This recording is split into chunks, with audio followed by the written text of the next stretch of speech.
দুর্বিষহ যন্ত্রণার মধ্যে ছিল বলে দিয়েছে। আবার যদি আমরা লক্ষ্য করি মুসলিম সম্প্রদায়ের মধ্যেও মমতা ব্যানার্জির যে মুসলিম যে তোষণ যেটা হিন্দু সম্প্রদায়ের মধ্যে ছড়িয়ে গেছিল যে ওরা মুসলিমদের, তাদের মধ্যেও মমতা ব্যানার্জি তৃণমূল কংগ্রেসকে সমর্থন করেছিল। কিন্তু মনে রাখা দরকার, আমরা বারে বারে বলেছি যে মমতা ব্যানার্জি হচ্ছে আরএসএস এর সৃষ্টি, আরএসএস দ্বারা পরিচালিত, এবং মমতা ব্যানার্জি নিজে আরএসএস। কংগ্রেসের সরকার ছিল স্বাধীনতার পরে।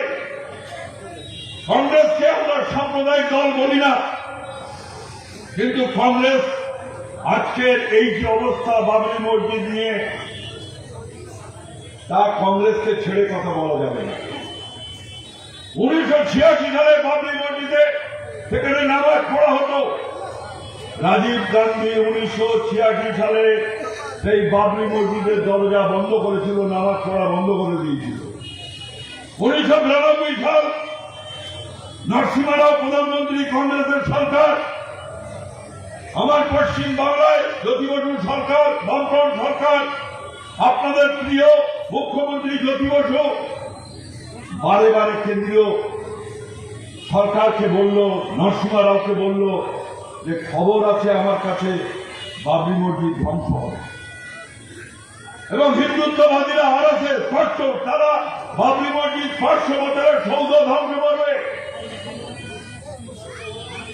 কল্যাণ সিংহের সরকার উত্তরপ্রদেশে তাকে বলা হলো সরিয়ে দেয়, রাষ্ট্রপতি শাসন করা হোক।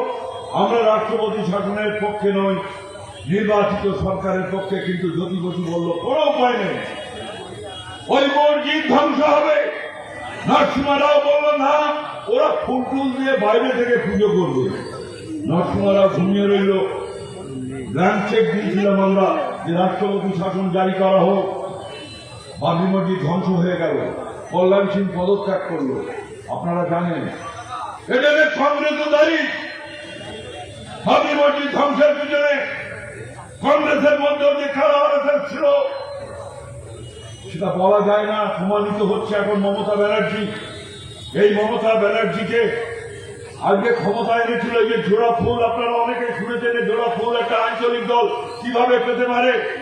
কোন একটা জাতীয় দল সমর্থন করলে তবে সে জোড়া ফুল পেতে পারে।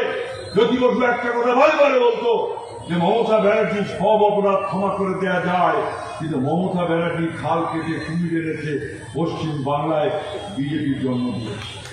বিজেপির জন্ম দিয়েছে তৃণমূল কংগ্রেস। আজকে মমতা ব্যানার্জি, যে মমতা ব্যানার্জিকে ওই 2003 সালে